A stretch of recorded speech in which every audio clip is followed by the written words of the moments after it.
God is not the one that is seeking to block your way to the throne of grace. God is not the one that makes you feel unwilling to pray.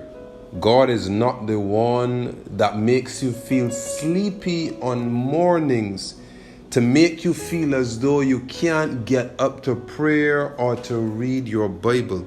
God is not the one that when you kneel down to prayer, your head is full of a fog or your head is overwhelmed with thoughts for the day's duties that lie ahead of you.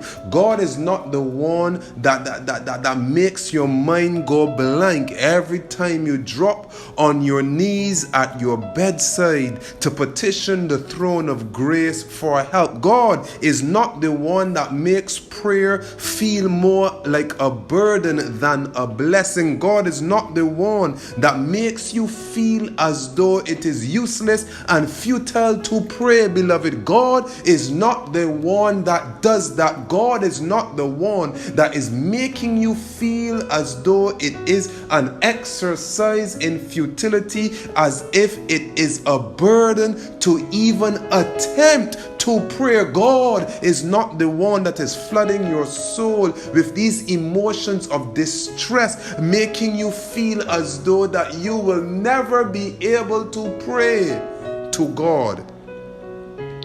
That's the devil.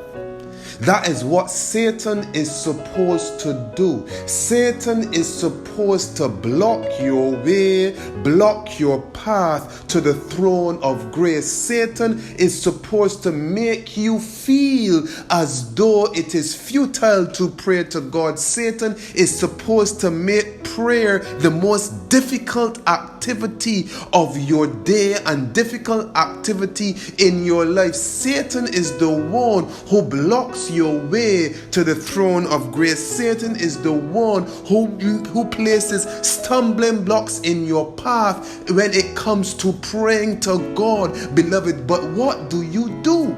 What do you do when you are faced with such challenges? And Jesus said something very interesting and something very profound in Matthew chapter 11 and verse 12. And he says, "And from the days of John the Baptist until now, the kingdom of heaven suffereth violence, and the violent take it by force." And so, beloved, what are your marching orders when your mind is filled with a fog? What are your marching orders? What are you supposed to do when you feel so overwhelmed that you cannot utter a word before God? What are you supposed to do when you drop on your knees and your mind is scattered? Your thoughts are in complete and total disarray, and you don't even have the slightest amount of energy to pray. What are you supposed to do?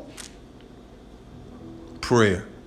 Pray, beloved. Fight for it. Fight for your relationship with Christ. Fight until the way is clear and press your petition to the throne of God, even if you have to get up and scream and walk around your house and run up and down. Rebuke the devil and go to God, beloved, because this is your soul. This is your salvation. This is your relationship. This is your eternal destiny that is at stake, and the devil is fighting a battle for your life. He's fighting a battle for your soul, and he's simply discouraging you that you would not connect to God. He's discouraging you from doing one of the most meaningful things in your relationship to Christ. He's discouraging you from communicating to heaven. So fight for it, beloved. The kingdom of heaven suffereth violence. This is not a passive act. Prayer is not passive. It's an aggressive thing, because you are waging war against the kingdom of darkness for your soul. And if your soul is worth it, you're going to fight for it.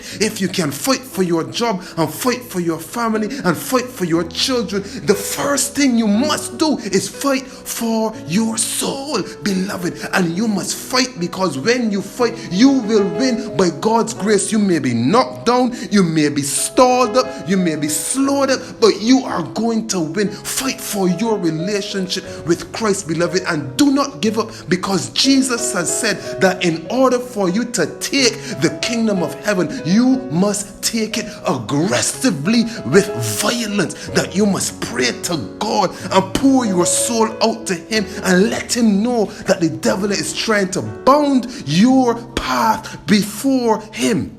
So fight for it, beloved. Fight for your soul and fight for your relationship with Christ. And when you find it difficult to kneel and pray, you walk and pray. When you are in the house and you're not having the space to pray, the peace in your soul to utter a word to God, go out of your home, take a walk and walk and talk with Jesus, beloved. But you have to fight for this kingdom, and you have to use aggression, you have to use force, you have to use intensity, you have to use energy to save your own soul. You have to use energy to pray, beloved, and it is at your command. So take the kingdom of heaven with the violence of determination, with the violence of persistence, with the violence of stick-to-itiveness. Be dogged about it, beloved, and do not let go. Do not let go, and do not allow the devil to discourage you. And anyone that has a relationship with Christ for long-standing years will tell you the very same thing. You